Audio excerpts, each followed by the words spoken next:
नमस्ते, मेरा नाम धीरज शर्मा है और आप न्यूज हाट देख रहे हैं। हमारे कार्यक्रम पेपर वाला में आप सभी का बहुत बहुत स्वागत है। तो आज की जो भी मुख्य खबरें हैं एक एक करके चर्चा कर लेते हैं। पहले तो आप सभी लोगों को स्वतंत्रता दिवस की हार्दिक शुभकामनाएं एवं बधाई दे देते हैं। जो लोग कमेंट करना चाहें, बात करना चाहें वो बात कर सकते हैं। लेकिन विशेष खबर देखिए ये है कि केंद्रीय मंत्री गिरिराज सिंह को प्रशांत किशोर ने शपथ लेने से पहले चेता दिया है। और ये चेतावनी आप सभी लोगों ने सुनी होगी, नहीं सुना है तो मैं बता देता हूँ। बार बार देखा जा रहा है कि गिरिराज सिंह प्रशांत किशोर पर हमलावर है। स्वाभाविक सी बात है, नेता है, पक्ष विपक्ष पर हमलावर होता ही है, उनका काम है। राजनीति में आरोप प्रत्यारोप चलते रहते हैं, लेकिन बिलो द बेल्ट जाकर और डायरेक्ट गन पॉइंट पर रख के बार बार पीके को हिट करना कहीं ना कहीं जनसुराज को अब जो है पच नहीं रहा है। यानी जनसुराज के नेता जवाब देने के मूड में आ चुके हैं। गिरिराज सिंह की कलई खोली जाएगी भाई। गिरिराज सिंह को लेकर चिट्ठा खोला जाएगा। गिरिराज सिंह को लेकर प्रशांत किशोर ने जो कल कहा वो एक तरह से चेतावनी ही है कि अगर आप ज्यादा बोलेंगे, गड़बड़ बोलेंगे और बिना तथ्यात्मक बात बोलेंगे तो फिर आपकी कुंडली खंगालने में हमको ज्यादा वक्त नहीं लगेगा, ज्यादा समय नहीं लगेगा। ये जान लीजिए, आप जिस चीज के ब्रांड एम्बेसडर हैं, जिस चीज में माहिर हैं और जो आप कर रहे हैं वही कीजिए तो आपके लिए बेहतर होगा। प्रशांत किशोर ने यहाँ तक कहा कि झटका मीट के ब्रांड एम्बेसडर हो, चाहे हिंदू मुस्लिम करने वाले नेता हो, चाहे जो कुछ भी हो, आपको जो करना है कीजिए। गड़बड़ करने की जो है और गड़बड़ बोलने की जरूरत नहीं। हालांकि चलिए 17 तारीख को जो है पीके विधानसभा परिसर में 10 बजे शपथ लेंगे।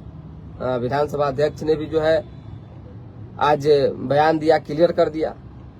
तो शपथ ग्रहण के बाद प्रशांत किशोर की एक्टिविटी बिहार की राजनीति में और खासकर बिहार विधानसभा में जब मौका मिलेगा बोलने का, तब क्या होगी देखना होगा। हालांकि एक दल के विधायक होने के नाते और सिंगल विधायक होने के नाते एक ही मिनट समय मिलेगा। ज्यादा भी समय रहता है कभी कभी, और बहुत टाइम जो है समय विधानसभा के अनुसार 1 मिनट 2 मिनट 3 मिनट जरूर मिलता है, लेकिन विधायक के कंटेंट के ऊपर डिपेंड करता है, उनके मुद्दे के ऊपर डिपेंड करता है। तो अगर प्रशांत किशोर का मुद्दा बेहतर हुआ और वो सरकार को घेरने में, चाहे बिहार के विकास में कुछ अपना विजन सेट करने में सफल साबित हुए, तो विधानसभा अध्यक्ष उनको और ज्यादा समय दे सकते हैं। इसमें कहीं कोई किंतु परंतु वाली बात नहीं है। हालांकि ये खबर इम्पोर्टेंट थी कि देखिए नीट छात्रा मामला हुआ, बेगूसराय वाली जो घटना घटी वो मामला, और ऐसे कई दर्जनों मामले बिहार में हुए। आज तक गिरिराज सिंह ने जो है मुंह नहीं खोला, आज तक जो है उस पर कुछ नहीं कहा। ये हम नहीं कह रहे हैं, ये प्रशांत किशोर ने कहा है। उसके साथ ही अभी जो है टेक्सटाइल मंत्री हैं। सोचिए कि आज तक एक भी फैक्ट्री जो है अगर उन्होंने बिहार में लगवाया होगा, चाहे लगवाने को लेकर बात भी किया होगा, ये हम नहीं कर रहे हैं। ये प्रशांत किशोर ने गिरिराज सिंह को चेतावनी दी कि आप अपना डिपार्टमेंट, अपना काम छोड़कर मुख्यमंत्री को खुश करने की कोशिश कर रहे हो, या कुशवाहा वोट बेगूसराय में लेने की कोशिश में लगे हो, चाहे महिमा मंडल में लगे हो, ये सब जो कर रहे हैं ये सब बंद कीजिए, अन्यथा आपकी कुंडली खुल जाएगी। एक तो ये खबर है। दूसरी खबर जान लीजिए कि जब मुख्यमंत्री की चर्चा हुई तो बिहार के मुख्यमंत्री इतने शांत क्यों हैं, मौन क्यों रहते हैं, मतलब कि वो कुछ मीडिया से बातचीत क्यों नहीं कर रहे हैं, इसके पीछे क्या कारण है ये समझ लीजिए। सम्राट चौधरी जिस विजन के साथ बिहार में विकास करना चाहते हैं, जो एक लकीर खींचना चाहते हैं, वो समझिए कि अगर सफल हो गए तो बिहार की राजनीति में एक ऐतिहासिक जो है कार्यकाल भी होगा और एक ऐसे मुख्यमंत्री बन जाएंगे जो इतना काम, इस तरह का काम किसी ने नहीं किया होगा। इतना काम सोचकर जो है सम्राट चौधरी चल रहे हैं। ठीक है, अच्छा विजन है, अच्छी सोच है, काम कर रहे हैं, इसमें कहीं कोई किंतु परंतु लोग सवाल खड़ा करें कि बोल क्यों नहीं रहे। तो स्वाभाविक सी बात है, काम करने वाले लोग अगर दिन रात मीडिया में ही बयान देंगे और बोलते रहेंगे, चाहे हाईलाइटेड, तो क्या फायदा होगा। हम लोगों का तो काम है पत्रकार होने के नाते सवाल पूछना। कल भी हमने मुख्यमंत्री जी से सवाल पूछा, नहीं बोला उन्होंने, हो गया, कोई बात नहीं है। अरे पत्रकारों को रिस्पांस दे रहे हैं ना, बस हो गया, इससे ज्यादा क्या चाहिए। रिस्पांस दे रहे हैं, हंस रहे हैं, सम्मान दे रहे हैं, निकल रहे हैं, वो एक मैसेज देने की कोशिश कर रहे हैं कि आप अपने काम में लगे रहिए, हम अपने काम में लगे हैं, हो गया।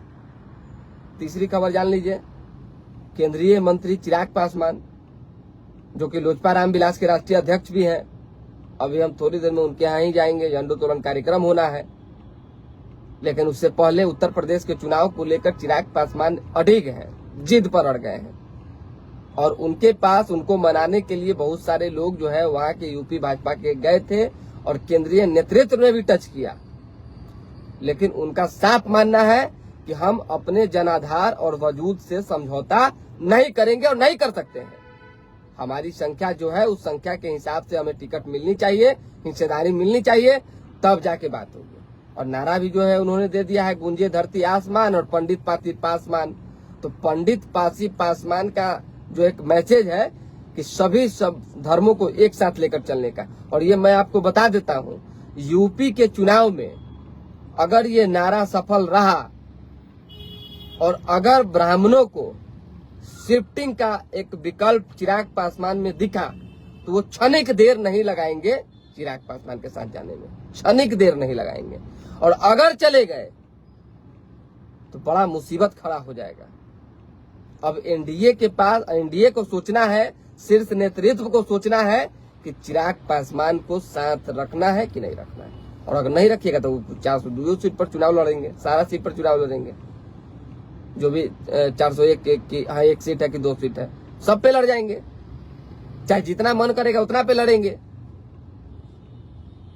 चिराग पासवान किसी स्थिति परिस्थिति में यूपी में या किसी भी चुनाव में, चाहे पंजाब ही क्यों ना हो, समझौता नहीं करने जा रहे हैं। उनको अपना जनाधार, अपना वजूद, अपने पार्टी का जो एक मजबूती जो है वो बढ़ानी।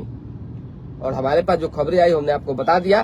फिलहाल सभी लोग स्वतंत्रता दिवस मनाइए। आप सभी लोगों को एक बार फिर से हार्दिक शुभकामनाएं, बधाई दे देते हैं। एमडी खुद्दार इमाम जी जुड़े हुए हैं, सुप्रभात आपको। और फिर बाकी लाइव के माध्यम से एक एक अपडेट हम आपको देते ही रहेंगे, बताते रहेंगे। बहुत बहुत धन्यवाद।